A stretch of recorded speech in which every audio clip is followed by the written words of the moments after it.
Para cerrar la poética de Aristóteles, preciso que recuperen lo que vimos con Platón, la distinción entre lo universal y lo particular, la distinción entre lo necesario y lo contingente. Lo universal es lo que es válido para todos los casos. Lo particular, lo que es válido para un caso. Pero lo universal suele ser necesario, ¿no? Lo universal y necesario. Lo necesario es lo que es así y no puede ser de otra manera. En cambio, lo contingente que se le opone y que se asocia a lo particular es lo que es así, pero podría ser de otra manera. Entonces, recuperen eso que lo vimos con Platón, y porque es muy útil tenerlo presente para todo el curso de filosofía, y veamos por qué dice lo que dice aquí de la poesía. Dice Aristóteles que hay una distinción entre poesía, historia y filosofía. Cuando dice poesía, nosotros ya sabemos que es el arte de imitación, está pensando en tragedia, pero también está pensando en epopeya. Ya vimos todo esto, denominado poesía. Él dice que la poesía es más filosófica que la historia. ¿Por qué?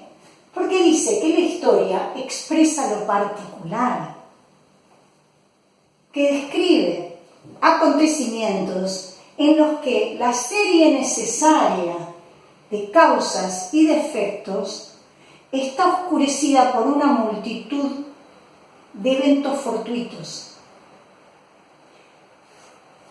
intervenciones fortuitas.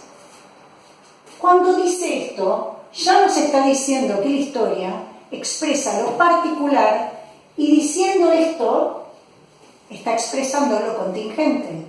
Quiere decir, claramente, en una batalla alguien que se tropieza y que lo matan porque lo ven desarmado por el tropezón, podría no haber tropezado, y a lo mejor ese tropiezo y que hayan matado a ese general de batalla provoca que pierdan esa batalla, y eso implica que pierdan tierras, quizás, o que poblaciones queden quemadas. Es decir, que no estaba previsto, pero sucedió, se tropezó, y a lo mejor al tropezar se ocurren olvidos. Sabemos en la historia cartas que no llegan, avisos que no llegan a destino, y entonces se obra y se sigue adelante con un proyecto que se podría haber frenado. Quiere decir, ahí está lo que es así, pero podría haber sido de otra manera. La historia entonces expresa lo particular, y cuando relata los acontecimientos del pasado, los sucesos históricos, marca que esa serie necesaria no es de causa-efecto limpio, digamos, está oscurecido por el azar, la casualidad, a veces a favor, a veces en contra, según para quién. En cambio, la poesía, dice, es más filosófica que la historia, porque la poesía la considera incluso más seria. Fíjense qué diferente las consideraciones de la poesía respecto de Platón. Una diferencia fundamental. Está diciendo que la poesía es más seria porque expresa mejor lo universal. Es decir, que dice que la poesía no debe tender a la reproducción de una cosa individual. Eso hace la historia. La poesía, en cambio, no debe tender a la reproducción de una cosa individual, sino que debe tender a dar nuevo cuerpo a una verdad universal. Quiere decir que por eso es más universal. Sí. ¿Vieron cuando se dice que cuando uno quiere conocer la naturaleza humana debe leer a Shakespeare? Porque la naturaleza humana puede padecer los celos, y está bien mostrado en Otelo. Puede padecer o encarnar la ambición, la crueldad, el amor desenfrenado. Y están todas las obras de Shakespeare en algún punto cristalizando verdades universales.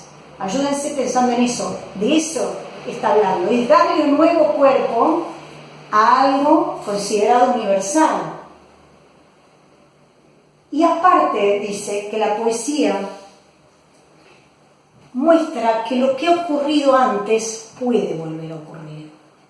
La poesía, en lugar de relatar qué es lo que sucedió, la poesía relata lo que podría suceder. Por eso, noten que está entre la historia y la filosofía, porque es más universal que la poesía, pero menos universal que la filosofía misma. ¿Y la filosofía? La filosofía es la que expresa lo universal. La filosofía es la investigación de las causas y de los principios de las cosas. Aristóteles, no lo anoté acá, pero se los cuento, Aristóteles piensa la filosofía y la denomina a veces como metafísica. Como que filosofía y metafísica serían equivalentes en Aristóteles. No en todos, pero... Y la metafísica también está entendida como filosofía primera y en algunos casos incluso mentada como teología. Es decir, que filosofía, metafísica, teología primera, filosofía primera y teología serían términos que apuntan a esto. Sería la filosofía, en todas ellas, sería la ciencia del ente en cuanto ente. Ente, recuerden que es todo lo que es. Entonces, es una ciencia de todo lo que es en tanto que es. Por eso dice, es una ciencia del ente en cuanto ente. La filosofía es la ciencia de la verdad. Fíjense la diferencia, ¿sí?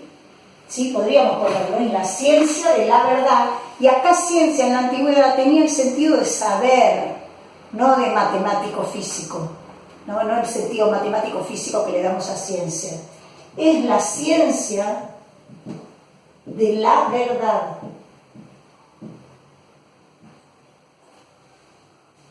Un filósofo, dice Aristóteles, posee la totalidad del saber en la medida de lo posible, sin tener la conciencia de cada objeto en particular, porque estaríamos en otro plano. No se ocupa de lo particular. Agrega también Aristóteles que la filosofía conoce por conocer. ¿Qué quiere decir eso? La filosofía no conoce para poder operar del corazón a algo. Que esos son saberes que luego van a tener una praxis. Eso sería lo que estudiamos como tecné. No es un saber o una ciencia que estudia para un fin práctico. Por eso la filosofía es la más inútil de todas las ciencias. El profesor Carpi entraba a la clase cuando iba a dar Aristóteles, entraba gritando, la filosofía no sirve para nada, decía. Y eso provocaba el interés de todos los que no eran de la carrera de filosofía y pensaban eso también. Pero después él decía, no sirve para nada porque la filosofía no es medio para ningún fin. La filosofía no es útil. Conoce por conocer. Y es la más inútil de todas las ciencias porque se esfuerza por conocer los principios y las causas. ¿De qué? De todo lo que es. Y el principio de principios. Y en todo caso, el principio último, para algunos, es Dios.